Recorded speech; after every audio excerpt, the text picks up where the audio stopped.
জাহিদ ভাই, আপনাকে দিয়ে শুরু করতে চাই। আমরা গত দুদিন ধরে দেখছিলাম যে তিনটি দাবিতে নির্বাচন কমিশনের সামনে নির্বাচন কমিশন ঘেরাও করে অবস্থান কর্মসূচি পালন করেছে ছাত্র দল।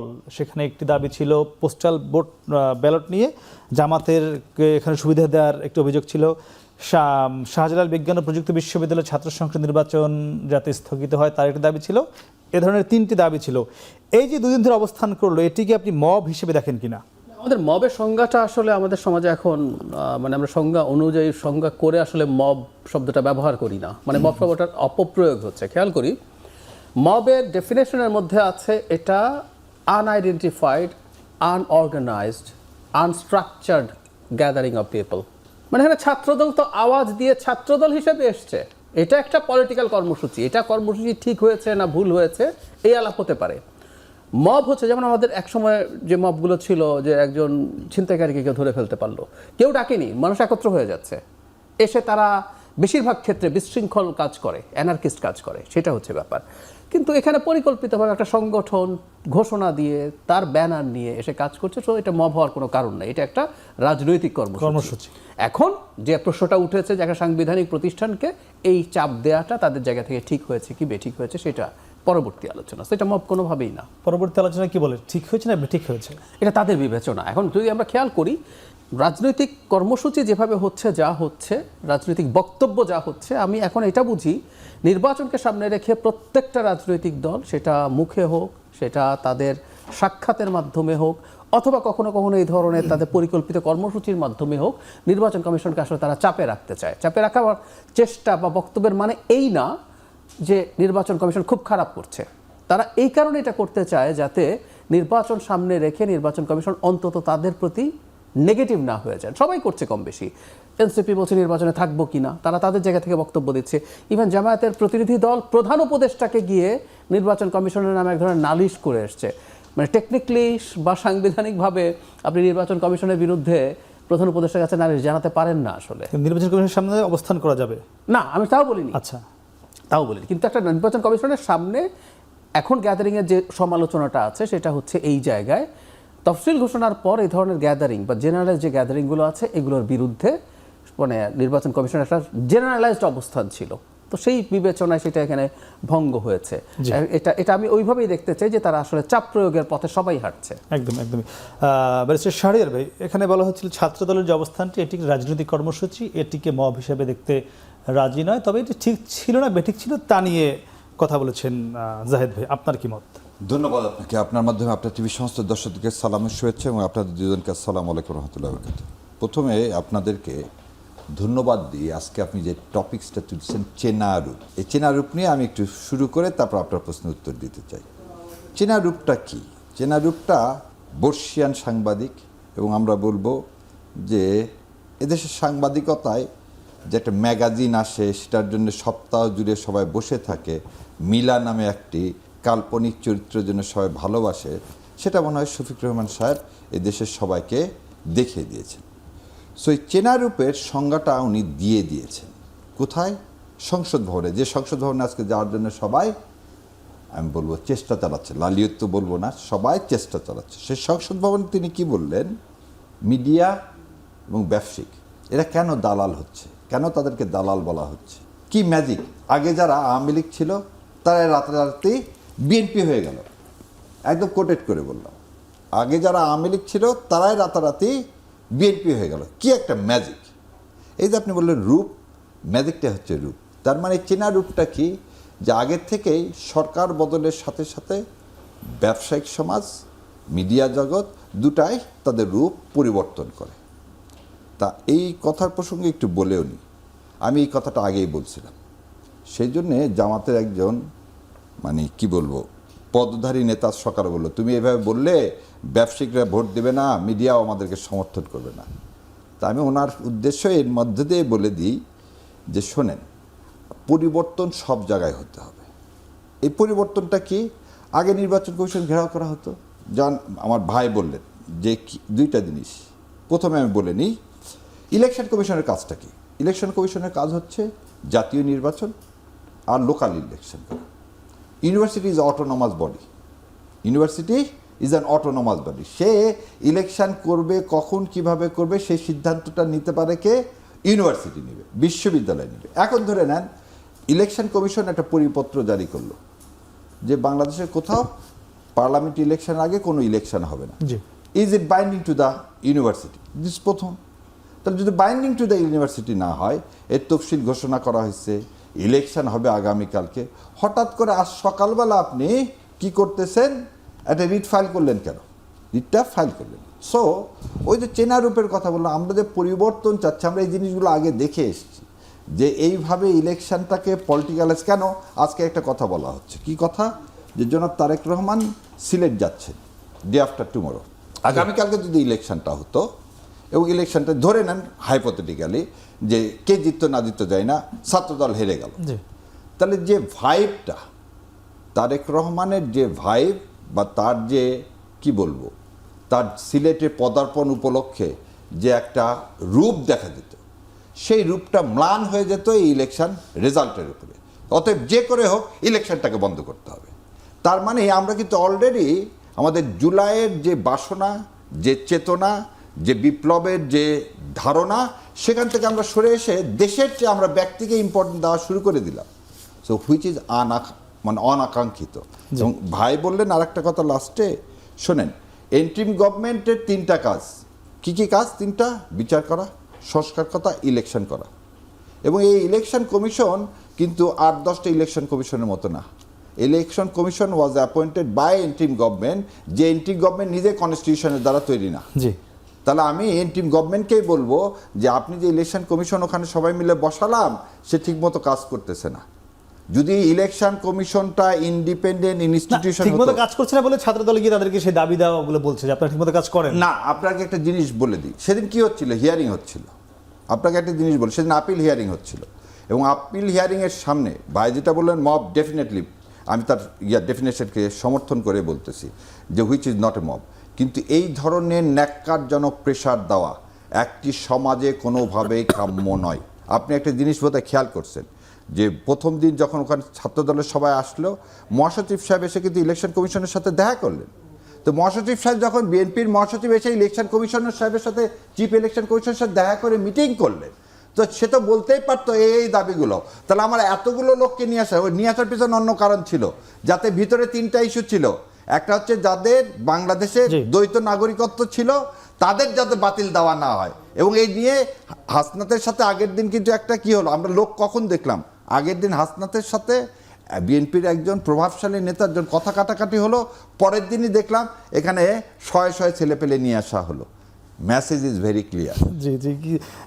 আপনার কাছে কি তাই মনে হয়? এই যে মানে আব্দুল্লাহ মিন্টুর সঙ্গে আমরা দেখলাম হাসনাত আব্দুল্লাহ বা তাদের আইনজীবীদের মধ্যে কিছুটা বাদানুবাদ আমরা ভিডিও দেখেছি, মানে বলছিলেন যে তারই একটি রেশ ধরে এই শত শত ছাত্র দলের নেতাকর্মী দুটো যখন পরপর ঘটে রিলেট করার চেষ্টা হতে পারে। কিন্তু আমি একটা কথা আমি নিজেও মনে করি, নির্বাচন কমিশন অন্তত 2-3টা ঘটনায় দেখেছি আমরা ঋণ খেলাপের ক্ষেত্রে বা দ্বৈত নাগরিকত্বের ক্ষেত্রে খুব ভিজিবল অস্পষ্টতা প্রদর্শন করেছে।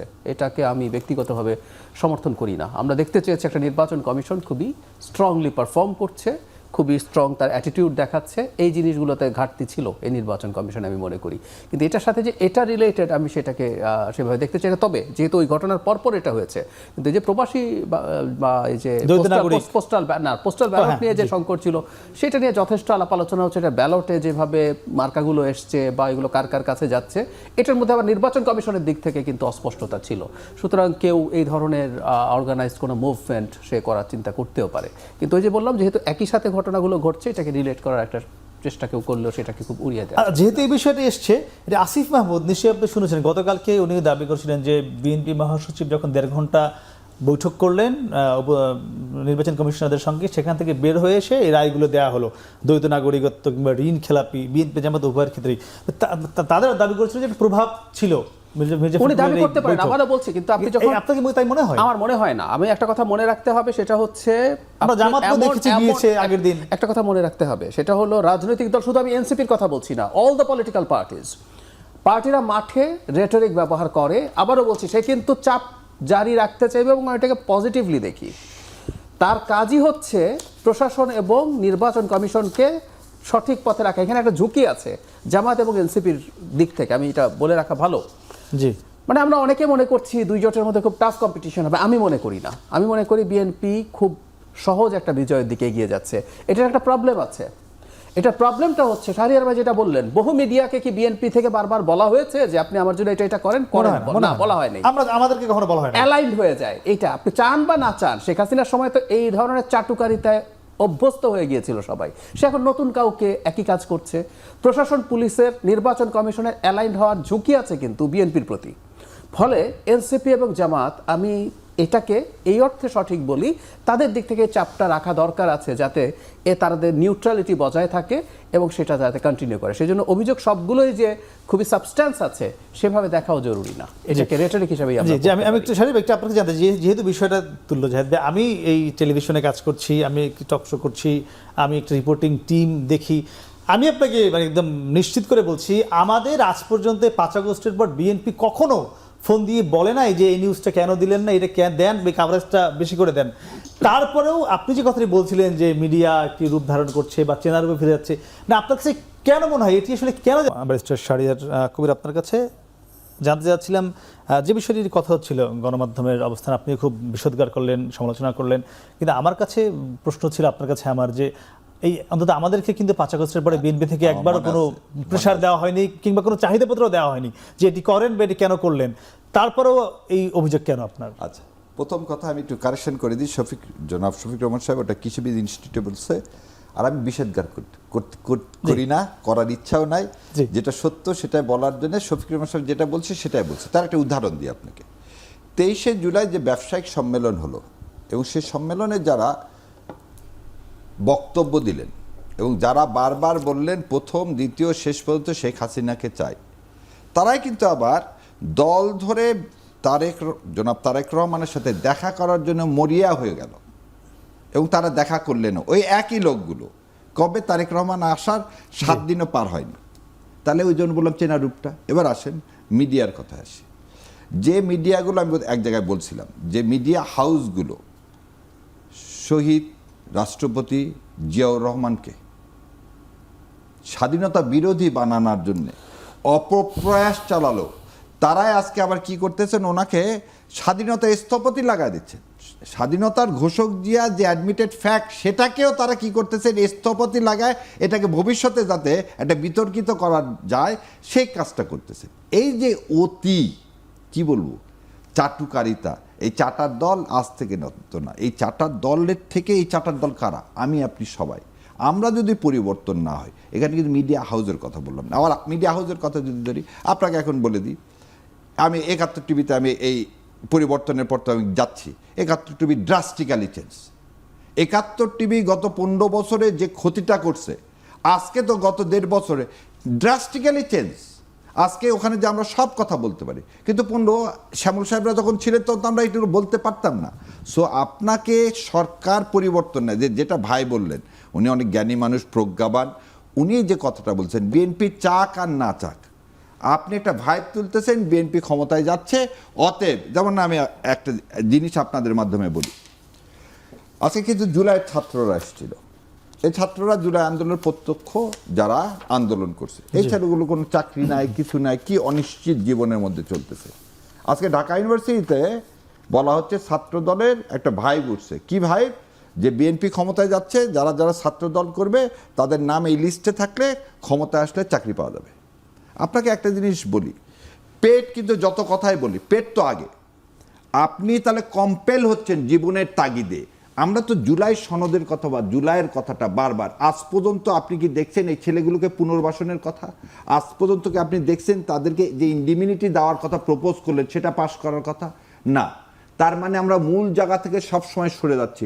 আমরা ক্ষমতার পরিবর্তন চাচ্ছি, আমরা ক্ষমতার পরিবর্তন চাচ্ছে। আপনি যে প্রথমে যে কথা বললেন যে ক্ষমতার জন্য রাজনীতি হয়ে যাচ্ছে, শাসনতন্ত্রের পরিবর্তন, ইনস্টিটিউশনাল চেঞ্জ, সে জায়গায় যেতে চাচ্ছি না।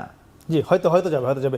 জাহিদ বিক্রম, আপনার কাছে যেতে চাই, এনসিপির যে মুখপাত্র সাবেক উপদেষ্টা আসিফ মাহমুদ সজীব ভুইয়া, আপনি নিশ্চয়ই জানেন গতকালকে তিনি বলেছিলেন যে নির্বাচন কমিশনের যে অবস্থা, তাদের যে আচরণ, তাদের যে নিরপেক্ষতা, এই ইসির অধীনে তারা নির্বাচনে যাবে কিনা নিয়ে তারা পুনর্বিবেচনা করবে। এবং আজকে তিনি আবার সংবাদ সম্মেলনে এই দাবিগুলো, এবং আজকে যেটি হলো হাইকোর্টের যে একটি স্টে হয়েছে সাকসু নির্বাচন, এইসব মিলিয়ে তিনি বলেছেন যে, এবং তারেক রহমানের যে বিভিন্ন জায়গায় মুভমেন্ট, বিভিন্ন তার আশা উপলক্ষে যে বিভিন্ন জায়গায় প্রচারণা, তিনি বলেছেন সবার আগে তারেক রহমানকে শোকজ করা উচিত এই ইসির। একটা জিনিস একটু বলবো, আমার একটা সুন্দর অন্তত একটা ভালো নজির স্থাপন করেছে ইসি। তারেক রহমানের উত্তরবঙ্গের একটা সফর ছিল, সেই সফরে নির্বাচনী ক্যাম্পেইন না অন্য নামে কিছু জনসভারও প্রস্তুতি ছিল। এটা বিএনপির দিক থেকে ঠিক হয়েছে বলে আমি মনে করি না, কিন্তু এর মধ্যে ইন্টারেস্টিং ব্যাপার হচ্ছে নির্বাচন কমিশন সেই ব্যাপারে বাধা দিয়েছেন এবং বিএনপি ওটা অ্যাগ্রি করেছেন। সেই কারণে আমি মনে করি যে নির্বাচন কমিশন একদম কিছু করছে না তা না। জনাব তারেক রহমান সিলেটে যাওয়ার পর তো 21 তারিখ রাতে যাচ্ছেন, 22 তারিখ থেকে কিন্তু ক্যাম্পেইনের ফর্মাল শুরু হয়ে যাবে। সুতরাং এরপর তো আসলে ওনার প্রচারণার ক্ষেত্রে কোনো সমস্যা বাধা নেই। তো আবারও বলছি, এটা কিন্তু চাপ। এই যে উনি বলছেন নির্বাচনে থাকবো কিনা, দুটো তিনটা ব্যাপার একটু মাথায় রাখতে হবে। সেটা হলো, একটা হলো চাপ তৈরি করা, এটাকে আমি খুবই পজিটিভলি দেখি। আমরা বাংলাদেশকে একটা মোটামুটি বিতর্কমুক্ত একটা নির্বাচনের মাধ্যমে যদি আমাদের সরকার গঠিত না হয়, আমাদের স্থিতিশীলতা, আমাদের রাষ্ট্রের সার্বভৌমত্ব প্রশ্নের মধ্যে পড়ে যাবে। আমরা পোস্ট গণ অভ্যুত্থান দেশগুলোতে খুব স্টেবল সিচুয়েশন বেশি দেশে হয় নাই, কিন্তু মধ্যপ্রাচ্যের সাথে আমাদের এই সাম্প্রতিক সময় একটার পর একটা যা ঘটলো, আর এটা ঘটে নাই। সুতরাং এটা লাগবে, সে কারণে তারা এই চাপ দিই। আবার যেটা হয়, আপনি তো রাজনীতি করেন, যদি আনএক্সপেক্টেডলি খারাপ ফলাফল আসে, যাতে আপনি কিছু বলতে পারেন, এগুলো বলতে হয়। প্ল্যাটফর্ম রেডি করে রাখা আপনার বলতে হয়। কারণ হচ্ছে যখন আপনি প্রচুর নির্বাচনে জেতার জন্য আপনি যতটুকু শক্তি তার চেয়ে বেশি শক্তি দেখাবেন, কারণ ভোটাররা দেখতে চায় যে কে ক্ষমতায় আসছে, বিশেষ করে সুইং ভোটাররা, আমি তাকে ভোট দিই। কারণ আমার এলাকায় যদি বিজয়ী দলের এমপি থাকে, তাহলে সে আমার এখানে বেশি উন্নয়ন করতে পারে। উন্নয়ন কাজ এমপির করার কথা না, কিন্তু আমরা এভাবেই দেখি। একটা ছোট প্রশ্ন করবো, এই যে ক্ষমতায় কে আসবে, এই ক্ষেত্রে আপনি বরাবরই বলে আসছেন, আমার এখানে কয়েকবার বলেছেন যে আপনি নিশ্চিত বিএনপি ক্ষমতা যাবে এবং কোনো ধরনের প্রতিদ্বন্দ্বিতা ছাড়াই অনেকটা সহজভাবে যাবে, একটু আগেও বলছিলেন। এটি আবার একটু আগে শাহরিয়ার বলছিলেন যে এই যে আগে থেকে একটি প্ল্যাটফর্ম তৈরি করা, বিএনপি ক্ষমতা যাচ্ছে, তিনি ঢাকা বিশ্ববিদ্যালয়ের আজকে উদাহরণ দিচ্ছিলেন। বিষয়টি আসলে কি, আপনি কি নিশ্চিত? যে আমি নিশ্চিত, কিন্তু যে প্রবণতাগুলো ভালো না। এই যে ক্ষমতায় যাবে তাতে প্রবলেমটা কি হয়, কিন্তু এই প্রবণতার এক্সিস্ট। আমি একটু আগে ঢাকা ভার্সিটি সরিয়ে আসি, কনস্টিটিউয়েন্সি সুইং ভোটারের কথা বলছিলাম। দেখবেন নির্বাচন যত এগিয়ে যেতে থাকবে, যখন এই পরিস্থিতি যদি এটা হয় যে বিএনপির ব্যাপারে মোটামুটি নিশ্চিত হয়ে গেছে, বা এটা যদি জামাত হতো, তাহলে কি হতো জানেন? দুটো দলেরই হার্ডকোর খুবই কঠোর ভোটার আছে, তারা দল জিতুক হারুক তারা ভোট দেবেই। ডিসাইড করে মাঝখানে থাকে, আমরা যাদেরকে সুইং ভোটার বলি। ও কি চিন্তা করে জানেন? ওই যে বললাম, এমপির কাজ তো উন্নয়ন না, ও চিন্তা করবে আমার এখানে যদি হেরে যাওয়া দল বা বিরোধী দলের এমপি থাকে, তাহলে সে যথেষ্ট উন্নয়ন করতে পারবে না। খেয়াল করুন, এমপিতে কতগুলো বরাদ্দ আছে, টিআর, কাবিখা, কাবিটা, থোক বরাদ্দ, এগুলো সবার জন্য সমান। কিন্তু যদি সরকারি দলের এমপি হয়, তখন উনি এখানে রাস্তা আরও বেশি বরাদ্দ নিয়ে আসতে পারবেন। এই প্রবণতা আছে, এটা আমাদের এখানে খুব কমনলি কিন্তু কাজ করে। সেটিকে এখন পুরোপুরি বিএনপির দিকে খুব সম্ভাবনা। আর যদি বিএনপির আমারটা, আমি যদি সঠিক হই, বেশিরভাগ মানুষ যদি তা মনে করে, তাহলে না ভাই, আমি এই বিশ্লেষণের সাথে একমত না। এই কারণে যে রিসেন্ট যতগুলো জরিপ এসছে, আপনি জরিপগুলো দেখে নেন, যে সুইং ভোটের কথা আগে প্রথমে বলি। ভোটার, বাংলাদেশে ভোটার আছে যারা, ধরে না আওয়ামী লীগ এর আগে 25% ভোট পাইছে। এই লাস্ট যতগুলো হয়েছে, ওর নাম কি, সার্ভে হয়েছে, তাতে দেখা গেছে জরিপগুলো 5% ভোটার ভোট দিতে যেতে অনাগ্রহ প্রকাশ করছে, বাকি সবাই ভোট দিতে চায়। তার মানে আপনি একটা জিনিস পরিষ্কার, আওয়ামী লীগের ভোটার বলে কোনো কিছু না, এটা ক্লাব না, ভোটার ইজ ভোটার। এখানে সুইং ভোটার আছে আর দুইটা দলের হয়তো ভোটার আছে।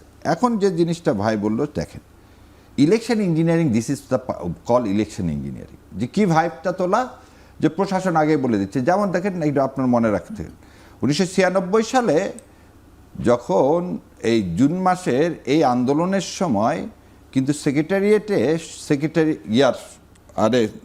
ওনার নাম কি, ফার্মার্স ব্যাংকের মহিউদ্দিন খান আলমগীর, তারা জনতার মঞ্চ করে সারা দেশের প্রশাসনকে নিয়ে আসলেন এবং নিয়ে এসে সারা দেশে কিন্তু একটা দিয়ে দিলেন কি, এবারে কে যাচ্ছে, আওয়ামী লীগ ক্ষমতা যাচ্ছে। লোকাল প্রশাসন ভাবলো, এখন যদি আওয়ামী লীগকে আমি সমর্থন না করি, তাহলে তো আমাকে বান্দরবন ট্রান্সফার করে দিবে। ওই পুলিশ অফিসারও তাই করলো। This is the part of election engineering, যেটা এবারে হয়তো বা সম্ভব নয় বলে আমি বিশ্বাস করি। বিশ্বাস খালি করি না, আমি বিশ্বাস করতে চাই। কারণ এইভাবে তাহলে জুলাই সনদের কোনো মানেই থাকে না। সেকেন্ডলি আপনাকে আরেকটা জিনিস বলি, আমি এই কথাটা ভাইয়ের ওই সময় ভুলে গেছিলাম, আমি একটু বলে দিই। গত 4 দিনে আমি ইলেকশন কমিশনে ছিলাম এবং ইলেকশন কমিশনারদের সামনে হিয়ারিং হয়েছে। অন্য কে কি দেখছে জানি না, আমার চোখে আমি অস্বীকার করতে পারবো না, ওনারা যথেষ্ট ফেয়ার ছিল। কেউ যদি বলে যে মহাসচিব আসার পরে রাতারাতি চেঞ্জ হয়ে গেছে, তা না। কিন্তু দেখেন, একটা উদাহরণ দিই, আসলাম সাহেব, সে হচ্ছে খেলাফি এবং 1600 কোটি সম্ভবত, 1600 কোটি টাকার। আগের দিনে সে ট্রাস্ট ব্যাংক দাঁড়ায় বলল যে ওনার বিরুদ্ধে আমরা সিপি ফাইল করছি, যে উনি টাকা দেননি, হাইকোর্টের অর্ডার মানেননি। পরের দিন ট্রাস্ট ব্যাংক এসে কি বলে জানেন, আমরা আর অ্যাপেলেট ডিভিশনে কন্টেস্ট করব না। ওই বেচারা ইলেকশন কমিশনাররা কি করবে? ব্যাংক এসে যদি বলে যে আমি আর টাকা নিব না ওনার কাছ থেকে, তার মানে কি রাতে একটা ফিটিং হচ্ছে। This is also a part of election engineering. আপনি 1700 কোটি টাকা যে লোক দিতে পারেন না, আপনি 10টা লয়ার এবং সব বিগ বিগ প্রমিনেন্ট লয়ার নিচ্ছেন, তাদের ফি দিতে পারছেন, আর ব্যাংকের টাকা দিচ্ছেন না। ঠিক একই কাজ যখন হচ্ছে, ঋণ খেলাফি যতগুলো হচ্ছে, ওখানে আমি লোকগুলোর চেহারা ব্রিগেডিয়ার সাহেব তো বলে ফেললো, এইভাবে আপনার অসত্য সবাই কি করতেছে, হাইকোর্ট থেকে একটা অর্ডার নিয়ে আসতেছে। কি order? Stay order. CIB. CIB মানে কি? আমার নামটা ব্যাংকে দেখাও না কি হিসাবে, ঋণ খেলাফি, কিন্তু আমি তো অ্যাডমিটেডলি ঋণ খেলাফি। তাহলে আমি যদি এইভাবে যদি পুরাটা সবগুলো এক জায়গায় থাকে, এই যে যেমন আজকে ইলেকশনের কথা বললেন, আমাদের যে জাজেরা ওখানে বসে আছেন, they are not the golden son of this soil. তারা জানে না যে আজকে যদি আমি ইলেকশনটা বন্ধ করে দিয়ে রিপার্কেশনটা কি হবে? তারা কি বোঝে না এই টাকাটা এটা পাবলিক মানি? এই যে আসলাম সাহেবের কাছে যে টাকাটা আছে, এটা আমার আপনার টাকা রে ভাই, ব্যাংকের টাকা তো আসমান থেকে আসেনি। তো যে লোকটা টাকা না দেওয়ার অভ্যাস, সে সরকারে যে ভাই বললেন কল্যাণমূলক, কল্যাণ করবে না, আগে সরকারের কাছ থেকে কি করে নিবে? টাকা নিয়ে নেবে। তাহলে আপনি কাকে ভোট দিবেন? যে লোকটা প্রথম থেকে মিথ্যা কথা বলতেছে, অসৎ চরিত্রে, তাদেরকে দিবেন না? জি একদমই। যদি একটু আপনার কাছে ফিরতে চাই, এই যে ইলেকশন ইঞ্জিনিয়ারিং এর যে টার্মটা আসলো, এটি আপনি শুনেছেন যে এনসিপি দুদিন ধরেই বলছে এই বিষয়টি, তারা একটি ইলেকশন ইঞ্জিনিয়ারিং এর সংখ্যার কথা বলছে। আপনি কি মনে করেন ইলেকশন ইঞ্জিনিয়ারিং আসলে যাচ্ছে কিনা, সেটা যদি যায় তাহলে নির্বাচনের একটি শঙ্কা তৈরি হতে পারে কিনা? জাহিদ ভাই, এনসিপির আহ্বায়ক বলেছে যে ইলেকশন কমিশন যদি মনে করে দেশে একটাই দল, তাহলে তারা ভুল ভেবেছে। ইসি এমন করতে থাকলে আমরা মাঠে নামতে বাধ্য হব। নাহিদ আরও বলেছেন যে ইলেকশন ইঞ্জিনিয়ারিং করতে চাইলে তা ভেস্তে যাবে। এবারের নির্বাচন 2008-এর মতো না, এবারের নির্বাচন হবে 1991-এর মতো। এবার একটা ভালো কথা বলেছে। তা মানে এই যে ইলেকশন ইঞ্জিনিয়ারিং, মানে এই টার্মটা কেন আসছে আবার হঠাৎ করে, কি মনে হয়? আচ্ছা, ইঞ্জিনিয়ারিং ব্যাপারটা একটু অ্যানালাইজ করি। তার আগে আমি যেটা বলেছি সেটা একটু বলতে চাই। আমি প্রাথমিকভাবে যেটা বলেছিলাম, ভোটারদের যে এই ধরনের স্পন্টেনিয়াস চলে যাওয়া, সেটার সাথে ইঞ্জিনিয়ারিংয়ের সম্পর্ক নাই। এটা একটা perception which might be proved wrong. 91 সালে আওয়ামী লীগ জিতে যাবে, that was a popular perception, এবং সেটার উপরে ভিত্তি করে নাকি আওয়ামী লীগ, আমরা অনেক ছোট ছিলাম, স্কুলে পড়ি, ক্যাবিনেট নাকি বানিয়ে ফেলেছিল, কিন্তু সেটা হয় নাই। কিন্তু পারসেপশনের কারণে এই ফ্লো তৈরি হতে পারে। আবারও বলছি, এটা যদি জামাতের জন্য এই পারসেপশন হয়, তাহলে যখন সুইং ভোটার ওইদিকে যেতে পারে। কিন্তু যে ঝুঁকিটার কথা বলছি, খুব একতরফা নির্বাচন হওয়ার ক্ষেত্রে ইভেন কোনো রাজনৈতিক দল নিজে না চাইলেও ইঞ্জিনিয়ারিংয়ের প্রবাবিলিটি তৈরি হয়। আপনি তখন বিএনপি সাজতে চাইবেন, বা জামাতের জন্য যদি ফ্লো শো তৈরি, আপনি জামাত সাজতে চাইবেন, এবং আপনি চান বা না চান সে আপনার হয়ে কাজ করা শুরু করে দিতে পারে। ইলেকশন বিতর্কিত হওয়ার সম্ভাবনা থাকে। এই জন্য কেউ পরিকল্পনা করে যে কাজটা করছে, সেটা নাও হতে পারে। এটা আমি ব্যক্তিগতভাবে সত্যিই মনে করি। সো তারা তাদের জায়গা থেকে এই যে কনসার্নটা জারি রাখছেন, এটাকে আমি হেলদি প্র্যাকটিস হিসেবে দেখতে চাই। এটা দরকার আছে, কারণ এভাবেই কাজ করে। আমরা তো আসলে বহু বছর আমাদের গণতান্ত্রিক ইনস্টিটিউটগুলো কাজ করেনি, এবং আমরা একটু এই জায়গাটায় আসি যে আপনার সাংবাদিকের কথা বললেন। আমি যদি এইভাবে বলি আপনাকে, আজকের কোনো দল, আপনি বললেন বিএনপি আপনাকে বলেনি, আমি যতদূর জানি কোনো দলই এই ধরনের কথা এখন বলছে না। কিন্তু গত 15 বছর, বিশেষ করে সর্বশেষ 10 বছর, 14 সালের পর থেকে সাংবাদিকতা বলতে যা সাংবাদিকরা দেখেছেন, বুঝেছেন, যার চাকুরি হয়েছে ওই সময়, যিনি 10 বছর যদি সাংবাদিকতা করেন, তার এখন একটা মোটামুটি এক্সপিরিয়েন্স হয়েছে। কিন্তু তার এক্সপিরিয়েন্সটা কি? উনি সাংবাদিকতা বলতে কি বোঝেন? যারা সরকারি কর্মচারী হয়েছেন, প্রজাতন্ত্রের কর্মচারী হয়েছেন, 8 সালে যারা মানে বিসিএস দিয়ে ঢুকেছেন, উনি আজকে মিড লেভেলে চলে গেছেন, উনি আজকে ডিসিএসপি হচ্ছেন। তো উনি প্রজাতন্ত্রের কর্মচারী বলতে আসলে কি বোঝেন? এই জিনিসগুলো কিন্তু প্রবণতা রয়ে গেছে। এগুলোর থেকে বেরিয়ে আসতে আমাদের সময় লাগবে, এবং এই জায়গায় এই শোরগোল, এই চাপ, এই জিনিসগুলো থাকা দরকার আছে। আর একটা ছোট বিষয় জানতে চাই, জামাতের আমির বলেছেন যে নারী ভোটাররা এবার জামাতকে বেশি ভোট দেবে, আপনি কি তাই মনে করেন? আমি নিশ্চিত নই, তবে নারী ভোটারদের উপরে জামাতের যথেষ্ট জামাত কিন্তু একজনও নারী প্রার্থী দেয়নি। দেয়নি, কিন্তু কাজ আছে। নারী প্রার্থী দেয়নি একজনও, এটা আমি মনে করি, আমি যতদূর জানি যে 5% যে কমপক্ষে নারী থাকতে হবে, এটা জামাতের নোট অফ রিসেন্ট আছে। তো তারা বিএনপি 5% পূর্ণ করেনি, কিন্তু জামাতের যেহেতু নোট অফ রিসেন্ট আছে, তারা এটার ব্যাখ্যা দিতে পারবে। কিন্তু নারীদের প্রতি, নারীদের জন্য জামাত দীর্ঘদিন থেকে কাজ করছে, সুতরাং এখানে একটা পরিবর্তনের সম্ভাবনা নেই তা বলছি না। আবার কাজ করলে যে সেটা ম্যাটেরিয়ালাইজড হবে, নট নেসেসারি। কিন্তু নারীদের জন্য তারা যথেষ্ট কাজ করেছেন, নারীদেরকে টার্গেট করে ঘরে ঘরে জামাতের নারী সদস্যরা যাচ্ছেন, আমার বাসায় এসেছিলেন, আমি দেখেছি। এই জন্য দেখা যাক আপনার ভোট কোন দিকে যায়, কি আপনার ঘরের ভোট। একটু শারীর ভাই, আপনার কাছে জানতে চাই, জামাতের আমির সম্ভবত গত কালকেই তো দেখা করলো প্রধান উপদেষ্টার সঙ্গে, রাইট? সেখানে আমরা যদি দেখেছি গণমাধ্যমে, জামাত আমিরের নিরাপত্তা তারেক রহমানের সমান চাওয়া হয়েছে, আমার একটি খবর আমরা দেখেছি, আমি নিজের কানে এই কথাটা শুনিনি, সামাজিক যোগাযোগ মাধ্যমে গণমাধ্যমে দেখেছি। এটি কেন, মানে তারেক রহমানের যে নিরাপত্তা, তারও সেটি কেন লাগবে? দেখেন, আপনি যেটা বললেন আমিও কিন্তু শুনিনি, আপনার কাছ থেকে শুনলাম। আর আমি দেখলাম, এটা বোধহয় খবরে না বোধহয় একটা ইয়াতে ফেসবুকে দেখলাম, জনাব আমিরে জামাতকে বিতর্কিত করার জন্যে দলের ভিতরে বাইরে বিভিন্ন লোক কাজ করে। আমি যতটুকু তাকে চিনি, তিনি এই দিলেও নিবেন না, দিলেও। সুতরাং তিনি বারবার বলেছিলেন, বলছেন না, এটা তিনি বিশ্বাস করেন এবং তিনি নিতে চান না, নিবেন না। এবং তিনি যে চিফ অ্যাডভাইজারকে এই কথা বলবেন, এইটা আমি বিশ্বাস করি না। সেজন্য বললাম, স্যাবোটাজ ইনসাইড এবং আউটসাইড দুই জায়গা থেকে তার উপর হওয়াটাই এখন স্বাভাবিক। সুতরাং এইটা একটা অবান্তর, এটা এখানে আসতে পারে না। আমি বলব, আপনার আগের কোশ্চেনে একটু উত্তর দিই। রাষ্ট্রযন্ত্র কিভাবে ইলেকশন ইঞ্জিনিয়ারিং করতেছে দেখেন। আসলাম সাহেবের সময় বাংলাদেশ ব্যাংক একটা, ওটা বলে বিআরপিটি সার্কুলার দিলেন, দিয়ে বললেন 2% দিয়ে, ন্যূনতম 2% দিয়ে কি করতে হবে, আপনাকে লোন রিশিডিউল করতে হবে।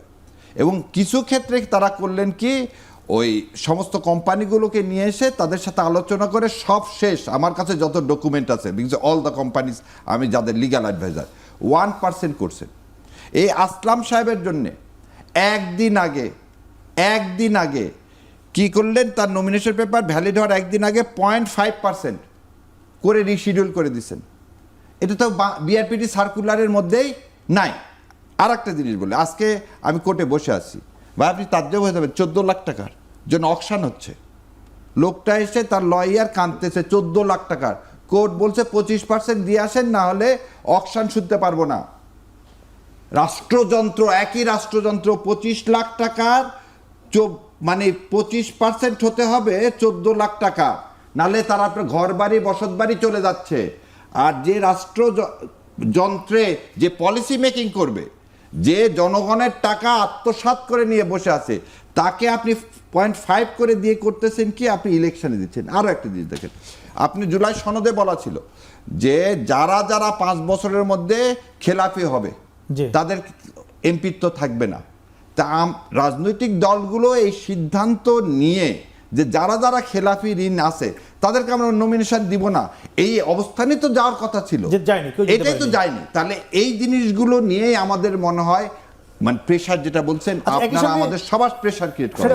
যেহেতু আপনি গত 4 দিন ধরে বলছিলেন যে ইসিতে ছিলেন, ছোট্ট করে জানবো যে এই যে দ্বৈত নাগরিকত্ব বিষয়টি, এটার ক্ষেত্রে কি বিএনপি জামাত উভয় কি একটি স্যাক্রিফাইস করলো কিনা, বা কোনো একটা সমঝোতা করলো কিনা রাষ্ট্রের সঙ্গে? না, এখানে হচ্ছে 3 ধরনের জিনিস আছে। এই জিনিসটা মেসেজটা এভাবে আসেনি। ধরেন আমি আপনাকে বলে দিচ্ছি, 2 জনের কিন্তু বাতিল হয়েছে, জি, লাস্টের দিন কিন্তু 2 জনেরটা বাতিল হয়েছে। সম্ভবত 2 জন। হ্যাঁ, কি জন্যে? তারা ওই হলফনামায় অস্বীকার করছে তারা দ্বৈত নাগরিক।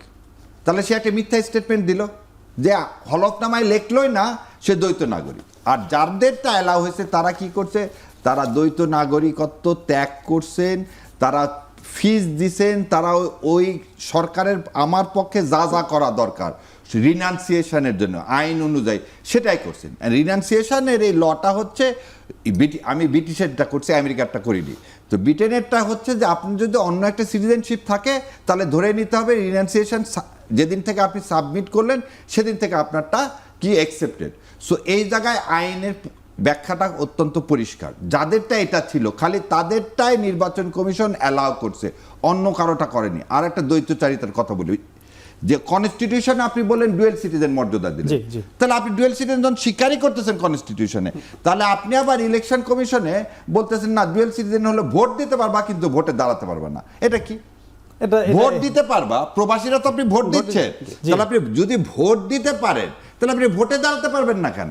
You are taking away your constitution right. এই দ্বিচারিতার কারণ ছিল। এটা রাষ্ট্রের নিশ্চয়ই ঠিক করবে। আমরা একটু যেহেতু আপনার কাছে জামাতের নায়েব আমির ডক্টর আব্দুল্লাহ মোহাম্মদ তাহের উনি বলেছেন বিএনপি ফ্যামিলি কার্ড ও কৃষক কার্ডের নামে সাধারণ মানুষের সঙ্গে ধোঁকাবাজি করছে। আমরা দেখলাম এবার বিএনপি তাদের ইশতেহার বা প্রচার প্রচারণা এই দুটি কার্ড খুব ব্যবহার করছে। আপনি কি মনে করছেন আসলে ধোঁকাবাজি করছে? জামাতের নায়েব আমির বলেছেন যে একটি দলকে অতিরিক্ত নিরাপত্তা দিয়ে ভোটের আগে অসমতল মাঠ তৈরি করছে সরকার, বিএনপি ফ্যামিলি কার্ড ও কৃষক কার্ড নিয়ে জনগণের সঙ্গে ধোঁকাবাজি করছে। ডক্টর আব্দুল্লাহ তাহের এই কথা বলেছেন, আপনি কি তার সঙ্গে একমত? একেবারেই না, কিন্তু ওনার আগে একটা ইস্যু এসেছিল যে সমান নিরাপত্তা চাওয়া নিয়ে। আমি পড়েছি লাইনটা, আমি পড়েছি না, এরপর না উনি আরো পরে বলেছেন, আমি বাকি লাইনটা পড়ি। এটা তো আপনি এটার অংশ, এটা হলো আজকে বলেছেন। গতদিন প্রধান উপদেষ্টার সাথে বৈঠকে বেরিয়ে বলছেন অন্য কাউকে অধিকতর নিরাপত্তা বা প্রোটোকল দিলে আমাদের কোনো আপত্তি নেই, কিন্তু একটি অন্যতম প্রধান রাজনৈতিক দল হিসাবে সমভাবে বাংলাদেশ জামাত ইসলামের আমিরকেও একই ধরনের আচরণ ও প্রোটোকল দিতে হবে। মানে একটা দলের দ্বিতীয় প্রধান কারো যদি প্রয়োজন না থাকে, জনাব শফিকুর রহমান ওনার যদি ঝুঁকি থাকে এই লেভেলের, আমিও মনে করে দেওয়া উচিত। উনি এই দেশে আছেন, ছিলেন এবং বেশ ফ্রিলি চলেছেন। ওনার কিন্তু গানম্যান বাসায় এবং ব্যক্তিগতভাবে দেওয়া হয়েছে, নিরাপত্তা বাড়ানো হয়েছে। তারেক রহমানের যে প্রোটোকল, এটা তারেক রহমানের এবারকার নির্বাচনী কর্মকাণ্ডকে সিরিয়াসলি হ্যাম্পার করছে। এখন আমার মনে হয় বিএনপির উচিত এভাবে বলা যে ডাক্তার শফিককেও এটা দিয়ে দেওয়া হোক, এটা ডাক্তার শফিকের ক্ষতি হবে। হ্যাঁ, কারণ উনি ওনার মতো করে কমফোর্টেবলি নির্বাচন করতে পারবেন না। মানে অবাক লাগলো, মুভ করা যাবে না। আচ্ছা, এবার আপনি যে প্রশ্নটা করেছেন, আমি একটা জিনিস বর্তমান বাংলাদেশে দেখতে চাই, সেটা হচ্ছে বিএনপির ফ্যামিলি কার্ড, ফার্মার্স কার্ড যা যা আছে সেগুলো জামায়াত যদি সঠিক মনে না করে, করতেই পারেন, এটার জন্য এক ধরনের ইন্টেলেকচুয়াল ডিবেট আমরা দেখতে চাই। ধরুন ওনারা যে এই কার্ড দেবেন, এই কার্ড ম্যানেজেবল কিনা, এটার যে ফাইন্যান্স প্রয়োজন সে ফাইন্যান্স আসতে পারে কিনা, সেগুলো একদম ক্যালকুলেশন করে দেখাক তারা। আবার আমরা দেখতে চাই বিএনপিও তাদের এই জবাবগুলো তারা দেবেন, তারা কিভাবে ফাইন্যান্স এনশিওর করবেন, কিভাবে এটা মানুষের কাছে পৌঁছে দেবেন। এই ঢালা মন্তব্যের যুগ কিন্তু শেষ। আমি একটা উদাহরণ দিই। আমরা ছোটবেলায় দেখতাম একটা বাজেট যখন হতো, গণবিরোধী বাজেট প্রত্যাহার করা বলে মিছিল টিছিল করে ফেলতো। আপনার এখানে আমরা যারা অর্থনীতিবিদ নই, আমরা বাজেটের সময় পুঙ্খানুপুঙ্খ খুঁটিনাটি ডিবেট করেছি, রাজনৈতিক দলগুলো করেছে। শিক্ষায় বরাদ্দ কি হয়েছে, স্বাস্থ্যে কি হয়েছে, অন্য জায়গার সাথে তুলনা কি, কিভাবে আমাদের প্রকল্পগুলোর কত পার্সেন্ট ঠিক মতো যায় না, সোশ্যাল সেফটি কত পার্সেন্ট যায় না, আলাপগুলো কিন্তু এই লেভেলে হওয়া উচিত। ওনার কাছ থেকে আমি এই ধরনের ঢালাও মন্তব্য মনে করি। এই যে ধোঁকাবাজির কথা বলেছে ফ্যামিলি কার্ড এবং কৃষক কার্ড, এই যেটি বলছে জাহেদ ভাই যে এই ধরনের গতানুগতিক, যেটি আপনার আমি আপনাকে বলি জাহেদ ভাইকে আমি সমর্থন করি। ডক্টর তাহের সাহেবের কাছে উনি দায়িত্বশীল যে জায়গা থেকে এই ধরনের কথা বলা অনাকাঙ্ক্ষিত, এবং জামাত ইসলামের এটা পরিষ্কার করা উচিত উনি কেন এটা করলেন। যতখানি আমি বললাম যে আমি ব্যক্তিগতভাবে, আমি তার জামাত ইসলামের মুখপাত্র না, আমি জামাত ইসলামের কোনো পদধারীও না, আমি একটা জামাত ইসলামের শুভাকাঙ্ক্ষী। তো শুভাকাঙ্ক্ষী হিসাবেও অনেক কথা বলা অনেক রিস্কি। সো ডক্টর তাহের সাহেব যে কথাগুলো বলছেন, প্রথমটা দ্যাটস ইউজলেস, এটা উনি বলতে পারেন না এবং ওনার বলা উচিত না। এটা ন্যারো মানসিকতা। আপনার যদি লাগে, আমিরে জামাতের যদি কি লাগে, প্রাতিষ্ঠানিক নিরাপত্তার প্রয়োজন হয়, তার জন্য এই সরকারকে দাবি জানাবেন, দিবেন, অমুকে করছে এখন আমিও করব, এটা এই ধরনের রাজনীতি জামাত ইসলাম করে না। দ্বিতীয় কথা, ফ্যামিলি কার্ড নিয়ে, এটাকে আমি সমর্থন করি।